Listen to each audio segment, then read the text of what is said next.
Ekor Kapatisi TV. Together we achieve, together we can fly, reaching for the sky. ICFA University, Meghalaya. Yo YouTuber ubana Kerela ubalajar Rngai Meghalaya Muhammad Dilshad lalap na Pynursla berudan hapadeng kamet kabakot bakya. Lapan tip hakani ke Instagram bakadan gajing accident ka tuk jong u ban lapan kit yo sya PSC Pynursla. Dilshad ulayo ekran khado balagi bahayeng hasam naduk ka alpu atrek naitung aja pon riau bat ulapan tip syaki ba udan sya asam. Bat naduk ka tega sngi kimsim yo ekran syu bat u bat ka network jong uru tamlong. Kum ta kila khuslai mensiam bat kilapan bana bula jar Rngai Henry mentakas ngi kilapan tip haka Instagram balalap yo.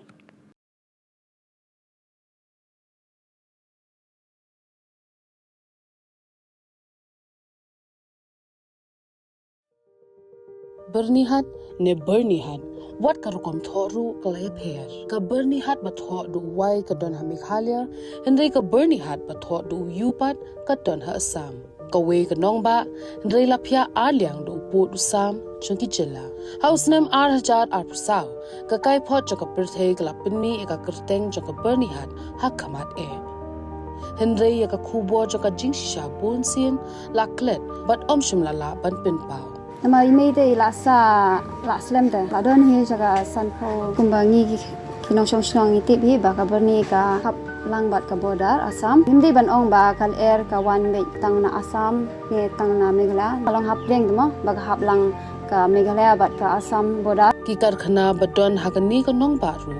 ki long ki ba labanta hapadeng arjela ka jingyar ka long kumba 100 square kilometer na padeng gani 8.5 square kilometer the hab hapo Ripoi district ha Meghalaya kat ba lai point khat lai square kilometer ka basa ka hab hapo ka Kamrup metropolitan district ha Assam banpin bet ikamat jong ka jinglong jingman jong ka leer ka Meghalaya state pollution control board kadang pet ngon man la ka por ka CAA QMS continuous ambient air quality monitoring station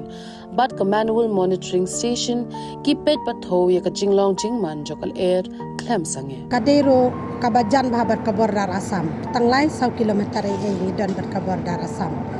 kajing per jongkal air kala don sibun kala duna sibun kala kham khoj kala kham pangat nang takini kiding kisi tru dangi pet menta ba kipar ki ba mensua em kala ya per sibun kila jerngam ba ka pollution ta kadan ba sisin ba kila don ki factory mo ya tangim laban len re ban ong hadu ba kandak ta hadu kata ko ba kimi dia long ngi tengim lar ban ya menjur hakador ba jong ka ying dor ba thau an mentri rangba ka chila ong bogla tho shu mentri rangba ka Assam ban thau ye ka joint committee यहाँ का जो real fact है जो मतलब main pollution था जो फैक्ट्री था पहला मतलब रहने का मुश्किल हो गया था यहाँ पे गवर्नमेंट ने भी बीच में बहुत सारा फैक्ट्री शट डाउन कर दिया लेकिन पहला से बहुत अभी थोड़ा रिलीफ है और शांति है रहने के लिए kal air ka ba yat kam sange haupu Assam Henry ban ong ba bernihat Meghalaya ka de ka nong ba ka ba jabo tam ka penyalam bakla ye gibreo